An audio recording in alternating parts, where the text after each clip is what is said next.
Good morning, students. In our last class, we have discussed about introduction of taxonomy. So, what is taxonomy? The branch of biology which deals with identification, nomenclature, and classification of an organism. This branch is known as taxonomy. And the word taxonomy, it was given by A.P.T. Candolle. Okay? So, हम लोगों ने यहाँ तक discuss कर लिया था कि taxonomy क्या होता है, taxonomy वर्ड किसने दिया था. आज हम लोग डिस्कस करेंगे what is the significance of classification, मतलब क्लासिफाई करने का, यानी ये जो इतने वास्ट मेजोरिटी ऑफ एनिमल्स जो हैं इनको क्लासिफाई करने का, इनको वर्गीकृत करने का क्या फायदा है ना. क्या फायदा हुआ है कि हम एनिमल को क्लासिफाई करते हैं. Not only animals, even plants are also classified. They are also classified on different basis, है ना. तो ये क्लासिफिकेशन जो है वो क्यों किया गया, या यूं कहें कि टैक्सोनॉमी का क्या इंपॉर्टेंस है. तो आज हम लोग पहले डिस्कस करेंगे what is the significance of classification. So first significance is convenience of study.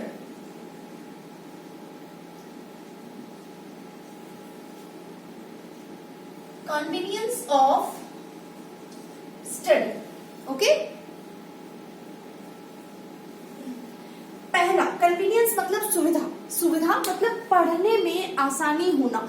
कैसे? मैंने आपको लास्ट टाइम एक एग्जांपल दिया था कि अगर मैं आपसे कहूं कि एक लाइब्रेरी जो है वो बिल्कुल अरेंज नहीं है ना, पूरी अव्यवस्थित हो रही है, और वहां से आपको एक पर्टिकुलर सब्जेक्ट की, पर्टिकुलर क्लास की कोई बुक उठा के लेके आनी है, तो it will be very difficult for you, कि आप लोगों के लिए बहुत मुश्किल होगा कि आप उस लाइब्रेरी में एंटर करते हो, देन उसके बाद हजारों बुक्स देखते हो, उसमें से आपको एक पर्टिकुलर बुक निकाल के लानी है, तो आपके लिए बहुत मुश्किल होगा. सिमिलरली एनिमल्स भी लाखों की संख्या में है, तो उन एनिमल्स में किसी एक पर्टिकुलर एनिमल को पहचानना, उसका नाम देना और उसका क्लासिफिकेशन करना बहुत मुश्किल होगा. तो इसीलिए क्लासिफिकेशन यानी वर्गीकरण की एक ब्रांच जो है वो बायोलॉजी में डील करती है.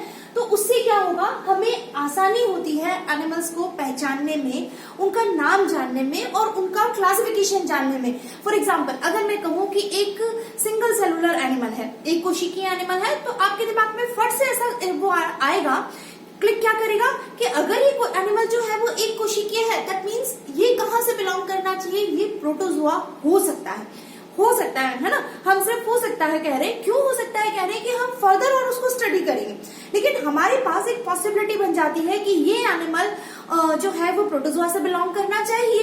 ठीक है, तो हम क्या करते हैं कि अगर एनिमल्स को क्लासिफाई करते हैं तो हम आसानी से यह पता लगा सकते हैं.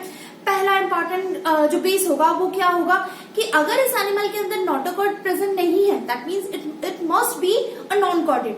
लेकिन अगर उसके अंदर नोटोकॉर्ड है, दैट मीन्स ये क्लियर हो जाता है कि इस एनिमल के अंदर अगर नोटोकॉर्ड उपस्थित है तो ये कॉर्डेड हो सकता है. और अगर इसकी नोटोकॉर्ड जो है वो रिप्लेस हो चुकी है वर्टिब्रल कॉलम से, तो दैट मीन्स ये क्या हो सकता है, वर्टिब्रेट जो है वो हो सकता है.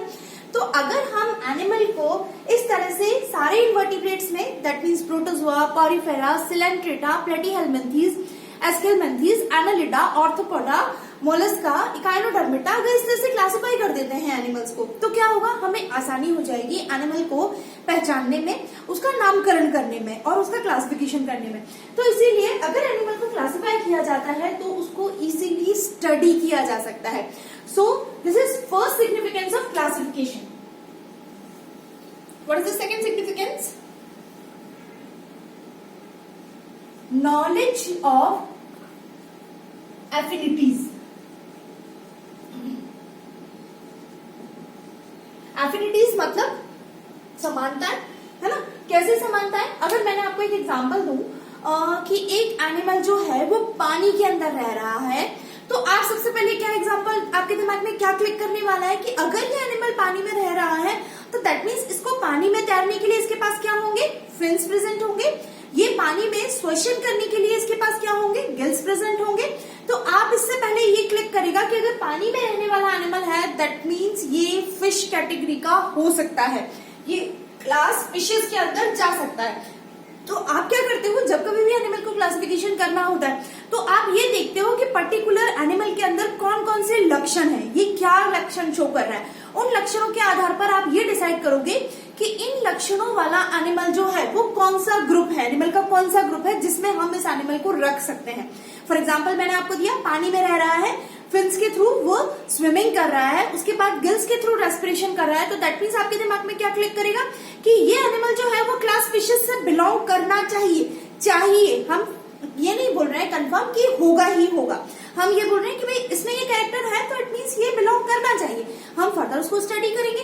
तो हमें क्या है, बाहरी लक्षणों को देख के हम एटलीस्ट जो है दूसरे ग्रुप के साथ उस एनिमल की एफिनिटीज यानी समानताओं को जोड़ सकते हैं, समानताओं के बारे में डिस्कस कर सकते हैं। तो सेकेंड सिग्निफिकेंस जो होगा वो होगा knowledge of affinities. Third is knowledge of sequence of evolution.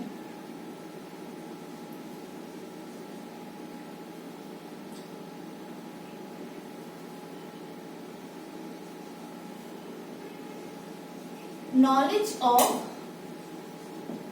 sequence of evolution। evolution that means उद्विकास। knowledge मतलब जानकारी, sequence मतलब एक श्रृंखला। हम अगर इवोल्यूशन को मतलब अगर हम एनिमल का क्लासिफिकेशन देखते हैं, एनिमल को क्लासिफाई करते हैं, तो हम एक जो है उद्विकास की श्रृंखला को जान सकते हैं, यानी सीक्वेंस ऑफ इवोल्यूशन जो है उसको स्टडी कर सकते हैं। कैसे सीक्वेंस ऑफ इवोल्यूशन को स्टडी कर सकते हैं, मैं आपको एक छोटा सा एग्जांपल देती हूँ। देखिए, हम लोग जो इन्वर्टिब्रेट के फाइला हैं, these are protozoa, another is porifera, coelenterata. अब ये जो फाइलम का सीक्वेंस है, दैट मींस प्रोटोजोआ से इकाइनोडर्मेटा तक। इन्वर्टिब्रेट्स के मैंने आपको 9 फाइला बताए थे, प्रोटोजोआ से लेके इकाइनोडर्मेटा तक। लेकिन मैं ऐसा नहीं है कि मैं पोरीफेरा पहले बोल दूं, उसके बाद सिलेंट्रेटा बोल दूं, देन उसके बाद प्रोटोजोआ बोल दूं। ये हम क्यों नहीं कर सकते हैं? Because it is sequence of evolution. ये जो अरेंजमेंट है, first is protozoa, second is porifera, third is coelenterata, fourth is platyhelminthes and fifth is aschelminthes. तो ये जो सीक्वेंस मैंने दिया है, एनिमल का इवोल्यूशन भी ऐसे ही हुआ है। कैसे इवोल्यूशन ऐसे ही हुआ? प्रोटोजोआ, देखिए प्रोटोजोआ में जनरली हम अमीबा की बात करते हैं, तो अमीबा जो एनिमल है वो एक सिंगल सेलुलर एनिमल है, ठीक है। उसके बाद आता है पोरीफेरा, तो पोरीफेरा के अंदर आपके कौन से एनिमल आते हैं? स्पॉन्जेस जो है वो आती है, ठीक है। तो ये मल्टी सेलुलर एनिमल होगा।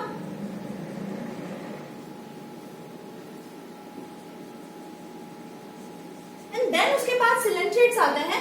तो सिलेंट्रेट में अगर आपको ध्यान हो तो इस तरह से हाइड्रा जो है वो आएगा इसके अंदर, ऑरेलिया आएगा, हाइड्रा आएगा, है ना, ओबेलिया जो है वो आता है। तो अब आप देखिए कि मैंने बोला कि पहला animal protozoa, it is single cellular animals, that means एक कोशिका के द्वारा ही सारे काम किए जाते हैं। पोरीफेरा जिसमें स्पॉन्जेस आती है वो मल्टी सेलुलर एनिमल्स हैं, जिसमें ऑस्टिया पाया जाएगा और ऑस्क्यूलम पाया जाएगा। तो अब आप देखिए, क्या ऐसी पॉसिबिलिटी है कि पहले मल्टी सेलुलर एनिमल आ जाए और उसके बाद सिंगल सेलुलर एनिमल आए? ऐसा तो हो ही नहीं सकता। दैट मीन्स सबसे पहले जो है वो प्रोटोजोआ आए क्लासिफिकेशन में, फिर उसके बाद multi cellular that means sponges आए। तो इसके अंदर बहुत सारी कोशिकाओं से एनिमल की बॉडी बनी हुई होगी। एंड देन उसके बाद जो थर्ड टाइप ऑफ एनिमल आते हैं वो है सिलेंट्रेट। सिलेंट्रेट के अंदर यहाँ पे सिंगल सेलुलर एनिमल, यहाँ पे कोशिकाओं का संगठन होने लगा, साथ में आने लगी बहुत सारी कोशिकाएं, और हाइड्रा में यानी सिलेंट्रेटा तक आते आते एनिमल्स के अंदर टिश्यूज बनना शुरू हो गई। ये कोशिका सिंगल, इसमें कोशिकाओं का ग्रुप, और यहाँ पे टिश्यूज का फॉर्मेशन होने लगा। तो क्या ऐसी पॉसिबिलिटी है कि टिश्यूज पहले बन जाए, उत्तक का निर्माण पहले हो जाए और सिंगल सेल का निर्माण बाद में हो? ऐसा नहीं हो सकता। तो दैट मीन्स अगर हम एनिमल को क्लासिफाई करते हैं तो हमें सीक्वेंस ऑफ इवोल्यूशन मतलब उद्विकास की श्रृंखला के बारे में जानकारी मिलती है। तो ये एक और इम्पोर्टेंट सिग्निफिकेंस है। फिर आता है fourth significance, knowledge of connecting link.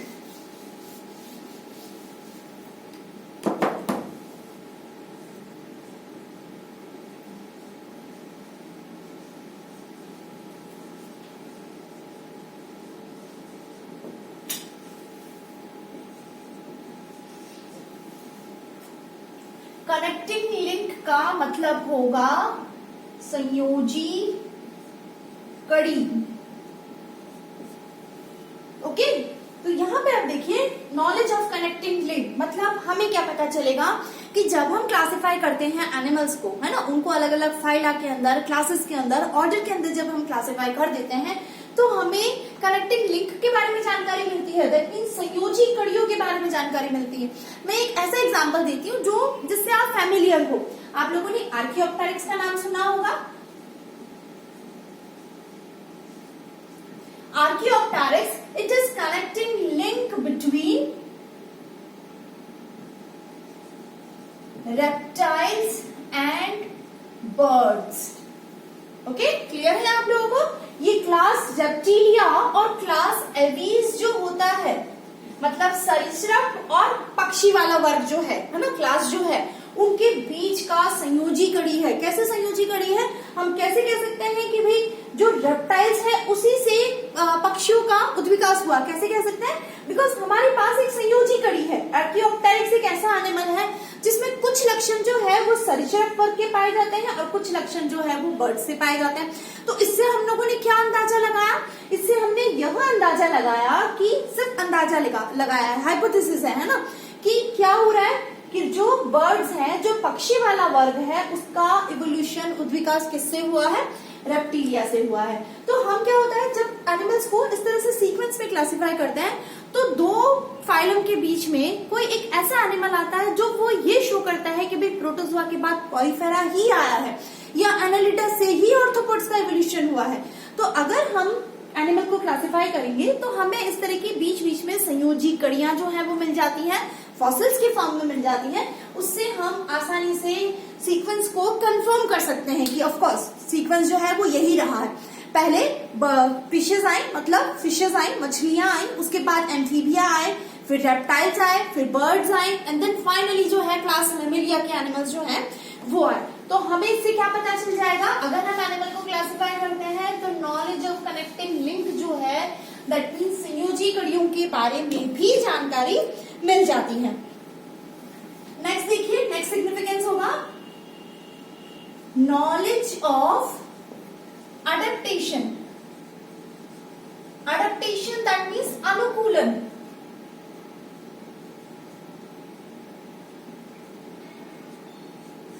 Okay, अनुकूलन के बारे में मतलब क्या है कि अगर हम एनिमल को स्टडी कर रहे हैं, फॉर एग्जाम्पल अब मैं आपको छोटा सा केचुए के बारे में जानकारी दूं। आप लोगों ने सुना होगा जिसे हम क्या बोलते हैं? फार्मर्स फ्रेंड बोलते हैं। तो केचुआ जो होता है वो कैसा एनिमल है, कहाँ बिलोंग करता है?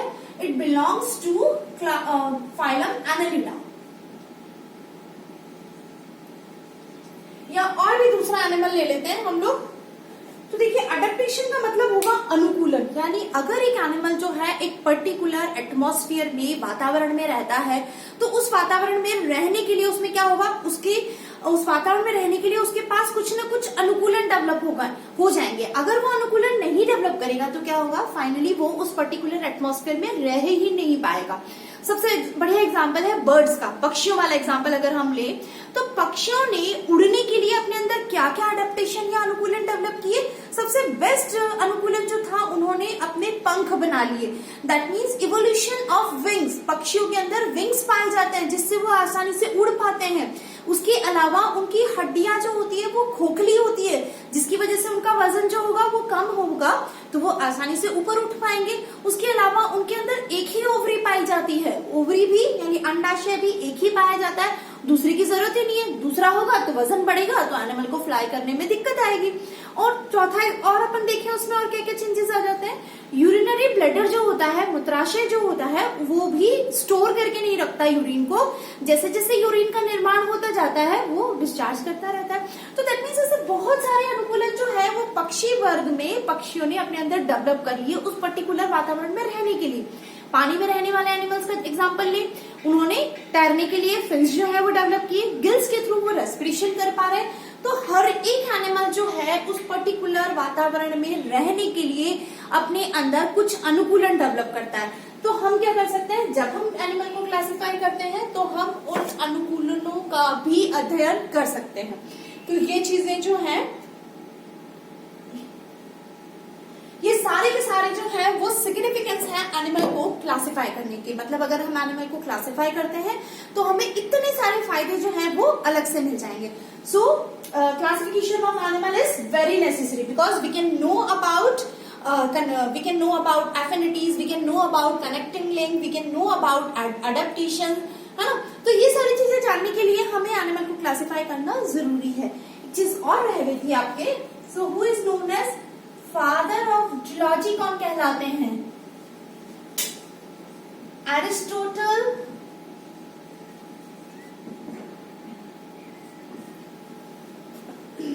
एंड फादर ऑफ टैक्सोनॉमी जो है वो कौन कहलाते हैं? Carolus Linnaeus.